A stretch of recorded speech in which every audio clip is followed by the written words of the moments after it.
네, 오늘은 1월 27일 수요일입니다. 본문은 누가복음 9장 18절에서 27절의 말씀, 누가복음 9장 18절에서 27절의 말씀 되겠습니다.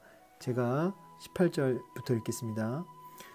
예수께서 따로 기도하실 때에 제자들이 주와 함께 있더니 물어 이르시되 무리가 나를 누구라고 하느냐?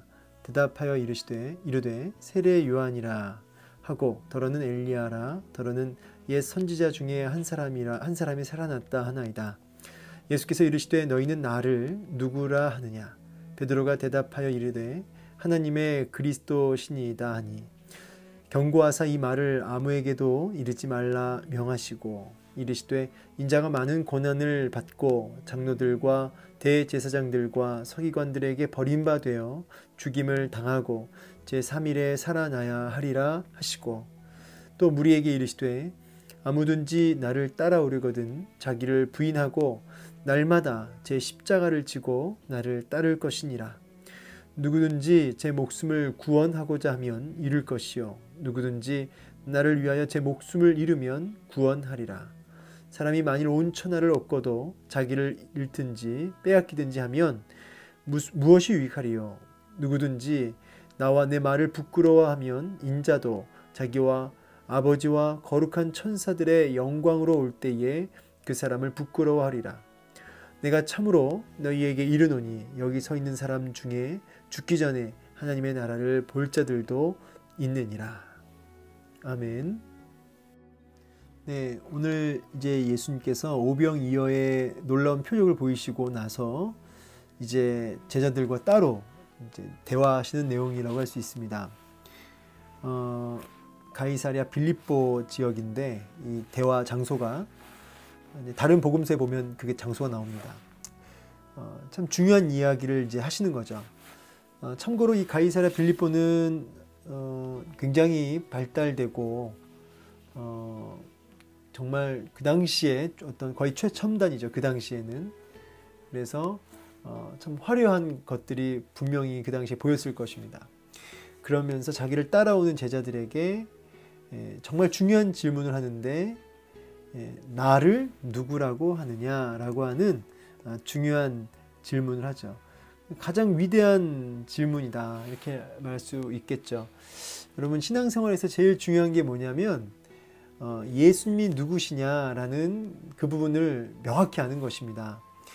좀 더 디테일하게 하면 예수님이 누구시고 그리고 그분이 어떠한 사역을 하셨는가 이 부분에 대해서 어떤 일을 행하셨는가 이 부분에 대해서 명확하게 알고 또 날마다 알아가는 것 이것이 우리 기독교 신앙의 아주 핵심적인 부분이라고 할 수 있겠습니다. 여러분들 예수님이 누구시라고 생각하십니까? 우리 찬송가 중에 예수님은 누구신가 라는 가사 있죠. 어린이 찬송가처럼 부르지만은 사실은 정말 중요한 부분이죠. 여러 이단들이 본인들이 믿는 어떤 교리나 본인들이 믿는 어떤 교주나 본인들이 믿고 있는 그 예수를 적으라고 하면은 정말 종이가 부족할 정도로 여러 장을 적는다고 합니다. 반면에 교회를 다니는 중직자들에게 당신이 믿는 예수를 한번 이 A4 용지에다가 한번 써보시오 라고 하면은 한 바닥을 채우기가 어렵다고 합니다. 어떤 실화를 제가 들은 기억이 나는데요. 정말 여러분은 예수님에 대한 지식이 얼마나 있으십니까? 물론 여기서 말하는 지식은 그냥 정보적 지식만 얘기하는 건 아니겠죠. 뭐 이렇게 전인격적인 어떤 경험 속에서 성경을 통해서 복합적인 그 지식이라고 할 수 있겠지만은 중요한 건 뭐냐면 너무너무 무지하다. 우리가 교회 생활을 오래 하고 직분도 받고 하고 있는데 너무너무 예수님에 대한 그 지식이 그분에 대한 알미 너무너무 무지하다. 그것이 어떻게 연결되냐면 예수님에 대한 무지함은 반드시 어디로 연결되냐면요. 삶으로 연결됩니다. 예수님에 대한 무지함 때문에 어떤 삶으로 연결되냐면 모양만 그리스도인이 되는 것이죠. 성경에도 호세아서인가요? 내 백성이 무지하여 죽는도다 망하는도다 다 그런 맥락입니다. 주님에 대해서 너무너무 무지하면 우리 삶 속에 그 주님의 그 성품과 어떤 주님의 가르침이 희미하죠. 그럼 여기에 이상하게 세속적 가치와 자신의 어떤 속된 말로 개똥철학이라고 할까요? 자기의 어떤 철학과 자기 인생관이 아주 이상하게 잘 이렇게 비벼져요. 아주 잘 비벼져가지고 나름대로의 신앙관을 만들어 버립니다. 그러니까 교회 안에서도 다 자기 스타일대로 신앙생활을 하는 거예요.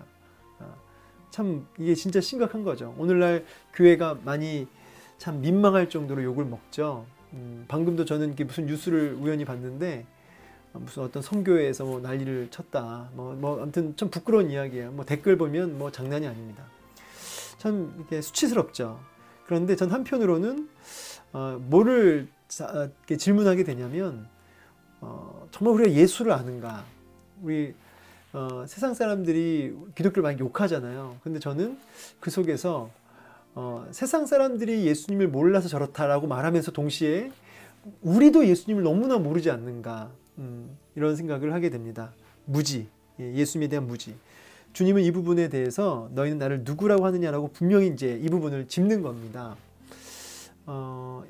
사실은 그 가이사랴 빌립보라고 하는 지역이 신도시와 같아서 참 화려하다고 했지 않습니까? 화려한 그 길목에서 예수님이 자기를 따르는 제자들에게 너희는 나를 누구라고 하느냐라고 하는 이 질문은 굉장히 의도적이죠. 왜냐하면 너희가 나를 따르는 이유가 이런 화려함 때문이냐라는 그 의도가 담겨져 있는 거죠. 나를 따르는 이유가 정말 어떤 그 화려한 길목에서 나를 따르는 이유가 뭐냐라는 거예요. 여러분은 예수님을 따르는 이유가 무엇입니까? 이 땅에서 뭔가 화려한 어떤 것들을 정말 취하고 싶은 건지. 저는 요즘에 이제 최근에 저에게 주신 메시지가 뭐냐면 그 세례 요한의 고백. 그는 주님을 향해서, 예수님을 향해서 그는 흥하여야 하겠고 나는 쇠하여야 하리라. 세례 요한의 고백이거든요. 그러면서 자신을 뭐라고 얘기하냐면 광야에 외치는 자의 소리라 그래요. 소리는 뭡니까? 자신이 할 일을 다 하고 나면 흔적도 없이 사라지는 게 소리죠. 근데 소리가 안 사라지고 있으면은 그 메시지에 방해가 되죠. 그러니까 철저하게 사라지는 존재가 이제 소리인데, 저 안에 저희 교회 담임 목사님께서 설교 중에 이렇게 얘기한 적이 있습니다. 그는 흥하여야 하겠고 나도 흥하여야 하리라. 오늘날 많은 성도들이 또 이렇게 생각하고 있지 않느냐 이렇게 얘기를 하시는데 굉장히 찔렸죠. 사실 나도 흥하여야 하리라 이런 게 우리 안에 많죠. 그러니까 주님을 나도 모르게 그분이 목적이 아니라 내 인생에 내가 흥하기 위한 수단으로서 존재하는 이런 부분이 있다는 거죠. 그래서 오늘 성경에서 끊임없이 얘기하는 건 뭐냐면 주님이 수단일 수 없다는 거죠. 정말 여러분, 주님이 수단이 아니고 그분이 목적이고, 그리고 그가 흥하고 그 일을 위해서 내가 소리처럼 철저하게 사라질 수 있느냐라고 하는 이 질문은 예수님이 누구신지를 알면 알수록 가능해지는 일이죠. 반대로 예수님이 누구신지를 모르면 모를수록 너무너무 힘든 일이죠.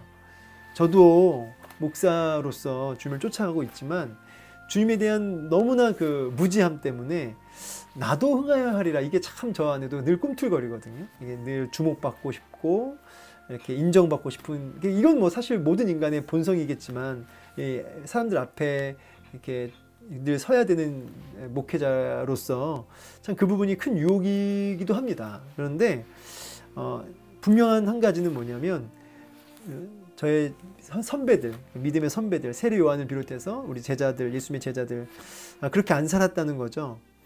오늘도 저의 중심을 좀 바로 잡기를 원하는데 뭐냐면 예수님이 누구시냐 이 부분을 오늘도 분명히 하고, 나도 그 예수님만을 드러내고 자랑하고 그렇게 사라질 수 있는 존재, 다시 한번 오늘 말씀을 통해서 결단하게 됩니다. 자, 근데 먼저 제자들에게 진짜 관심이 있는 건 뭐냐면 이제 제자들이에요. 제자들이 나를 어떻게 생각하느냐가 중요하시거든요. 근데 먼저 무리가 나를 누구라고 생각하냐고 먼저 물어보시죠. 그러니까 무리와 제자를 좀 나누어서 주님이 이렇게 이제 설명을 하십니다. 물어보십니다. 무리가 자기를 그렇게 볼 수 있다는 거죠. 얼마든지. 세상은 예수님을 얼마든지 오해할 수 있죠. 그러나 누구는 나를 따르고 있는 너희는, 제자인 너희는 명확히 알아야 된다. 이 부분인 거죠. 여러분, 세상이 타락하는 거는 어쩌면 자연스러운 거죠. 세상은 늘 그게 세상 가치니까. 근데 교회가 변절되면 안 되는 거죠. 그러니까 철저히 좀 구분하세요. 무리와 제자를. 자, 이제 질문을 이어서 넘어가는데, 그 전에 요 부분도 기억해야 돼요. 예수님이 따로 기도하실 때에 정말 중요한 포인트, 중요한 시점에는 항상 뭐가 있냐면 주님의 간절한 기도가 항상 앞섭니다. 십자가 지시기 전에도 겟세마네 기도가 있고요. 뿐 아니라 여기저기서 정말 주님이 정말 뭐 제자를 부르실 때도 마찬가지고 정말 중요한 포인트에는 뭐가 있었다? 기도가 있었다. 여러분, 중요한 순간 우리 인생에 얼마나 많습니까? 그렇죠? 근데 그때 우리 예수님과 같은 이 기도가 여러분 삶 가운데 선행되셔야 된다는 거죠. 근데 바빠서 뭐 기도가 뭐 안 된다든지, 뭐 너무 피곤해서 기도가 안 된다든지, 이것은 다 뭐냐면 그 중요한 일을, 그 정말 중요한 그 일에 그 주관자가 하나님이시다라는 것을 인정하지 않는 거죠. 결국 이제 본인이 할 수 있다라는 거죠. 그래서 가장 큰 교만일 수 있는 거예요. 사실은 기도하지 않는 것이 가장 큰 교만일 수 있다, 이렇게 얘기할 수 있습니다. 그래서 기도보다 앞서면 안 되는 거죠. 모든 일에. 자, 기도하실 때에 이제 정말 중요한 포인트가 이제 이거죠. 너희는 무리가 나를 누구라고 하느냐. 제가 여기다가 이제 바른 지식, 바른 믿음이라고 써놨는데요. 굉장히 중요한 얘기입니다. 이게 교리적으로 참 믿음이라고 하는 것은, 참 믿음, 진짜 믿음은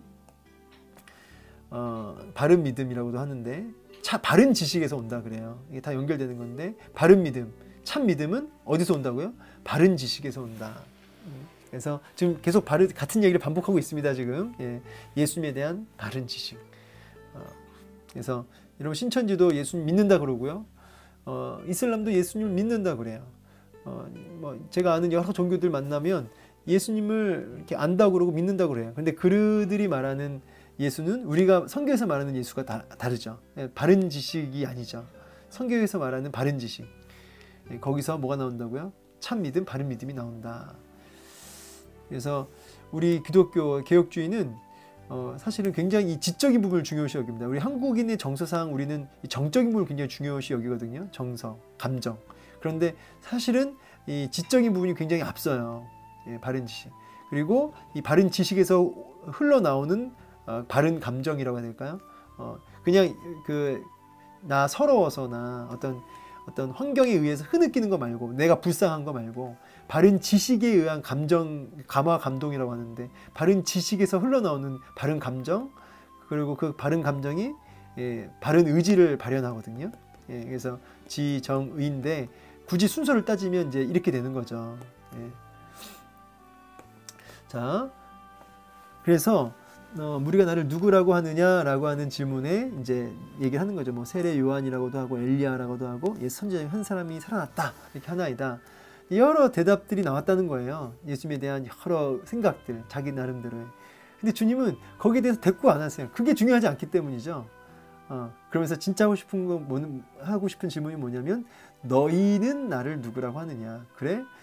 그렇게 나를 이렇게 생각한다고?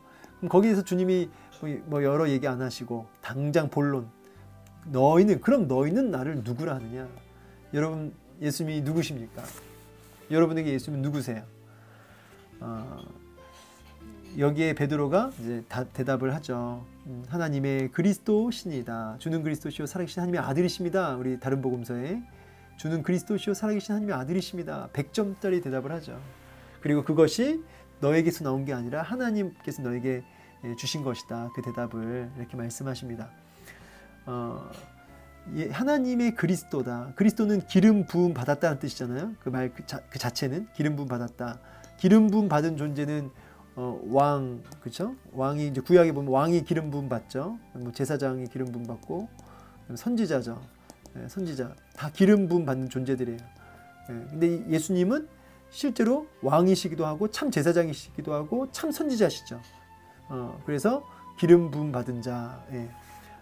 그래서 이거를 이제 메시아라고도 할 수 있는 거예요. 우리를 진짜 구원하시는 왕이시오, 제사장이시오, 참 선지자이신, 진짜 기름 부음 받으신 바로 하나님의 보내신 메시아이십니다라는 고백을 합니다. 예.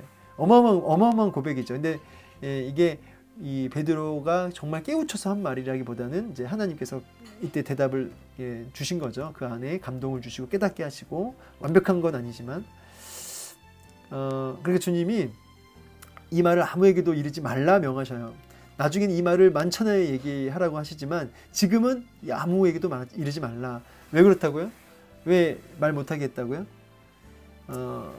지금 12제자를 비롯해서 지금 거기는 수많은 무리들이, 또 수많은 주님을 따르는 소수의 제자들까지도, 심지어 베드로까지도 다 예수님을 어떻게 본다고요? 정치적 또 그런 군사적 메시아로 보고 있어요. 그래서 원수는 뭐예요? 원수가 지금 로마예요. 로마를 박살내고 정말 다윗 시대를 다시금 경험케 할 그런 메시아. 그런 메시아관이 뼛속 깊이 박혀 있는데, 하나님의 그리스도이시다 그러면은 이 그리스도가 어떤 그리스도예요? 세속적 그리스도인 거예요. 그러니까 이 땅에서 우리 나라를 잘 살게 하고 내 배를 불리울 그런 그리스도로 이게 완전히 이렇게 프레임이 지금 이렇게 씌워져 있는 상태이기 때문에 그렇게 예수님을 오해하게 되는 거죠. 그러니까 예수님에 대한 바른 지식이 아니라 그릇된 지식이 심겨지는 상황이 되는 거죠. 그래서 그 말 이러지 말라고 명하시죠.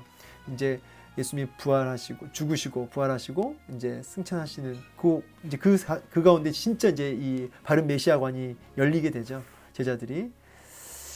자, 그래서 이 바른 지식을 위해서 이르지 말라 이렇게 말씀하신 거예요. 그만큼 중요한 겁니다. 바른 지식이. 그러면서 이제 이어지는 22절에 이제 별표를 쳤는데, 이게 복음이잖아요. 인자가, 예수님이 많은 고난받고 종교 지도자들에게 버림받아 죽임을 당하고 거기서 끝나는 게 아니라 3일에 살아난다 해서 복음을 딱 전하시죠. 여러분 뭘 믿으세요? 우리는 복음을 믿죠. 그죠?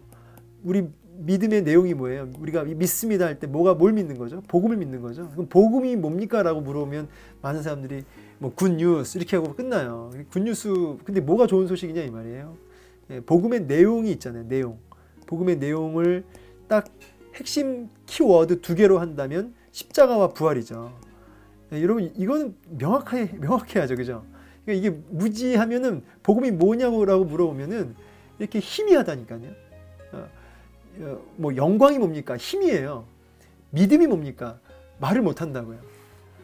말은 많이 하는데 영광, 믿음, 복음 굉장히 자기가 알고 있다고 생각하고 그 말도 자주 내뱉지만 사실은 그 단어가 가지고 있는 의미와 메시지를 정확히 이해하고 있지 못하는 경우들이 굉장히 많아요. 그러니까 그런 무지함 때문에 사실은 그 믿음이 그 단어가 가지고 있는 그 어마어마한 그 메시지들을 우리가 놓치고 결실을 맺지 못하는 경우들이 많은 거죠. 이 복음도 결국은 십자가에 피 흘려 죽으심과 또 부활하실 것에 대한 부분이 복음의 두 축이라고 할 수 있어요. 십자가와 부활. 그래서 예수님은 이제 복음을 직접적으로 선포하시죠. 예수님의 십자가에 죽으실 것과 부활하실 것. 이제 그러면은 이 복음 앞에 이제 반응들이 나오는데, 여러분 복음이 선포되면 이 복음 앞에 제자들이 기쁨으로 아멘으로 반응해야 되지만, 이제 오늘은 여기는 안 나오지만 이제 베드로가 이게 3번째쯤인가요? 베드로가 막 항변해서 뭐 죽을 수 없다고 막 그렇게 하잖아요. 그게 무지함 때문에 그런 거예요. 복음에 대한 무지함. 그래서 주님이 사탄아 물러가라 그러죠.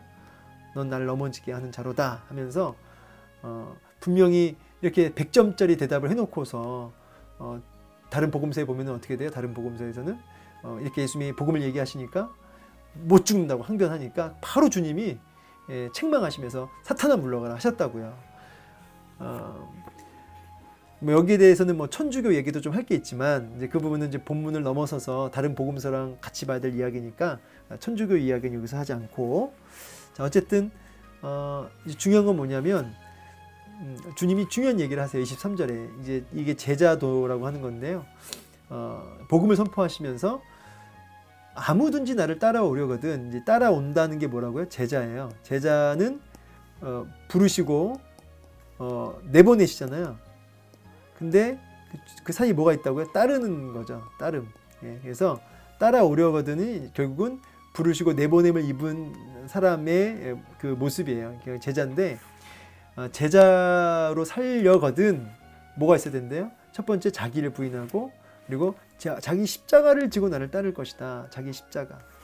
예. 근데 앞에 뭐가 붙었냐면 날마다. 그러니까 이 지속적으로 끊임없이 자기를 부인하는 일과 자기 십자가를 지는 일을 감당해야지만 따를 수 있다라는 거죠. 자기 부인이 뭘까요? 자기 부인. 자기를 부인한다는 얘기는 베드로에게 다른 복음서에 보면은 이 23절 말씀을 똑같이 하시고 베드로에게 뭐라고 말씀하시냐면 너가 하나님의 일을 생각지 아니하고 도리어 사람의 일을 생각하였도다 라고 이렇게 책망을 하시거든요. 이 복음을 선포하시고 나서. 자, 그러니까 자기 부인은 결국은 하나님의 일을 생각하기보다는 사람의 일에 집중하는 거죠. 뭐 말이 좀 어렵죠. 예, 그냥 좀 쉽게 얘기하자면 끊임없이 내 뜻과 내 생각과 내 계획 그것에 목숨 걸지 않고 하나님의 뜻, 하나님의 계획 앞에 자기 전부를 이렇게 헌신하는 거죠. 이 자기 부인이라는 단어 앞에는 뭐 제가 좀 좋아하는 표현인데요. 자기 절망이 따라옵니다. 이게 예수님을 제대로 믿으면 뭐가 따라오냐면 자기 절망이 있죠. 이거는 참 이 세상 어떤 철학과 세상 사람들이 말하는 긍정적 마인드하고 좀 이렇게 좀 차이가 크죠. 자기를 절망한다. 내 안에 소망이 없음을 깨닫는다. 철저하게 자기를 소망 없는 존재로 절망하며 가장 비참한 존재, 가장 불쌍한 존재가 나라고 하는 사실을 정말 중심에서 고백하는 거죠. 그게 뭐냐면 자기 부인이에요. 여기서부터 뭐가 나오냐면 주님밖에 없다가 나오거든요. 은혜뿐이다 이게 나와요. 그래서 자기를 부인하는 게 먼저 따라오고요. 이 자기를 부인하는 자만이 뭐가 되냐면 날마다 자기 십자가를 질 수가 있는 거죠. 이 십자가라고 하는 거는 고난인데 그 고난이라고 안 하고 이제 십자가라는 표현을 썼지 않습니까?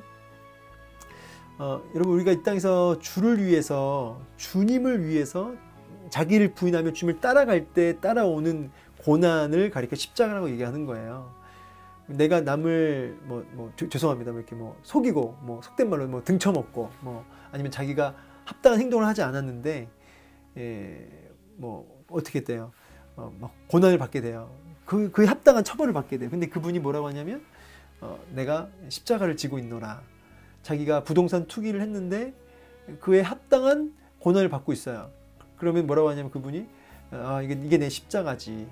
근데 죄송하지만 그거는 이제 내가 내 죄값을 받는 거죠. 여기서 말하는 제 십자가는 자기를 부인하며 예수님을 날마다 따라갈 때 따라오는 여러 가지 불이익과 고난들을 의미합니다. 그래서 십자가라는 단어를 쓰고 있는 거죠.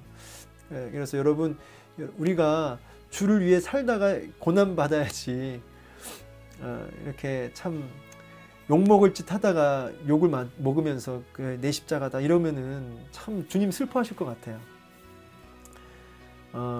그래서 자기를 부인하고 날마다 이 십자가를 지고 나를 따라야 된다라고 하면서 제 목숨을 구원하고자 하면 잃을 것이요 누구든지 나를 위하여 제 목숨을 잃으면 구원하리라. 이게 자기 부인이랑 같은 말씀이에요. 그러니까 끊임없이 내 목숨, 내 생각, 내 생명이 아니라 주님을 위하는 거죠.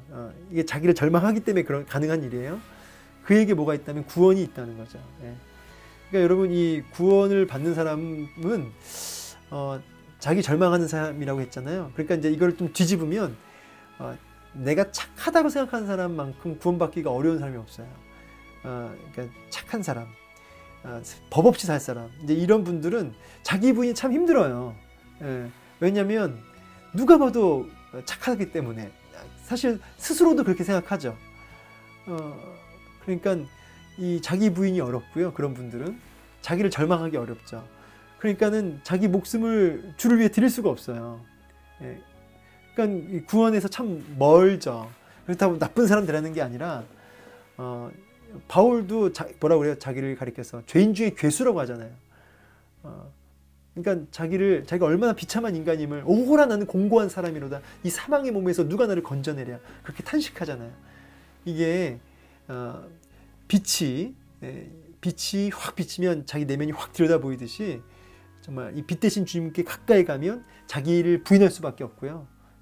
그렇게 절망할 수밖에 없다는 거죠. 뭐 나쁜 짓 하라는 게 아니고요. 그러면서 정말 자기를 부인하고 자기를 쫓아가면서 그 십자가를 기쁨으로 지고 따라와야 된다라고 하는 그 메시지를 하고 계십니다. 그러면서 내 말을 부끄러워하면 인자도 자기와 아버지와 거룩한 천사들의 영광으로 올 때, 재림이죠. 그 사람을 부끄러워하리라. 심판대 앞에 섰을 때 이 땅에서 주님 따르는 거 부끄러워하고 하나님 부끄러워하면 심판대 앞에서 나도 부끄러워할 것이다. 그러니까 이 땅에서 철저하게 자기를 부인하고 주님만을 자랑하고 드러내야 된다라는 말씀이시죠. 이 오늘날 참 부끄럽죠. 예수님을 믿는 사람, 교회를 다니는 사람 손 들어보세요. 뭐 대학교든 학교에서 손을 안 든다고 그러죠. 교회 다니는 사람들. 왜냐하면 부끄럽기 때문에 많이들. 근데 여러분, 말세로 갈수록 예수 믿기 더 어려워질 거라고 저는 생각이 들어요. 왜냐하면 요한계시록에도 나와 있고 종말장에 다 나와 있지 않습니까? 점점 어려워져요. 그 속에서 정말 자기를 부인하고 자기 십자가를 지고, 그것도 날마다 그렇게 주님 부끄러워하지 않고 드러내는 삶 산다. 점점 어렵지만 그것이 제자죠. 제자. 부르심을 입고 내보냄을 입은 사람의 모습이죠. 그러면서 마지막 27절에 내가 참으로 너에게 이르노니 여기 서 있는 사람 중에 죽기 전에 하나님 나라를 볼 자들도 있다. 하나님의 영광을 볼 자들도 있다. 이제 이런 말씀을 하고 계십니다. 27절은 좀 난해 구절이고 아마 좀 해석하려면 좀 시간이 좀 걸려요. 근데 일단은 여기 죽기 전에 여기 서 있는 사람 중에 하나님 나라를 볼 자도 있다. 하나님의 영광을 볼 자들도 있다. 이런 의미인데, 이제 곧 뒤에 보면 이제 변화산 사건이 나타나거든요. 변화산 사건. 예수님이 베드로와 야고보, 요한 3명 앞에서 하나님의 그 영광스러운 모습을 보여주십니다. 그 부분을 1차적으로 얘기하는 거겠죠. 그렇지만 궁극적으로는 주님은 동시에 재림 때에 있을 그 영광을 또 얘기하는 것이기도 합니다. 이 정도로만 이제 주의를 하고요. 오늘 메시지를 통해서 우리가 이제 얻어야 될 여러 메시지가 있지만 중요한 건 뭐냐면 오늘 이 23절입니다. 아무든지 나를 따라오려거든 자기를 부인하고 날마다 제 십자가를 지고 나를 따를 것이니라. 이 메시지 23절하고요. 그리고 우리 초반에 시작했던 나를 누구라고 하느냐. 그래서 바른 지식, 바른 믿음, 이 부분. 그리고 중요할 때 기도로 시작하셨다. 이 부분을 오늘 좀 우리가 붙들고 왔으면 좋겠습니다. 물론 이 메시지가 다 연결되는 거죠. 우리 예수님을 날마다 알고 또 힘써 알아서 기쁨으로 자기를 부인하고 날마다 십자가를 지고 살아갈 수 있는 우리의 삶이 되기를 소망합니다. 그래서 정말 주님을 부끄러워하는 인생이 아니라 주님을 드러내고 주님을 자랑할 수 있는, 주님을 초라한 자리에 빠뜨리는 사람이 아니라 주님을 드높이는 그런 우리 모두가 되기를 축원합니다. 감사합니다.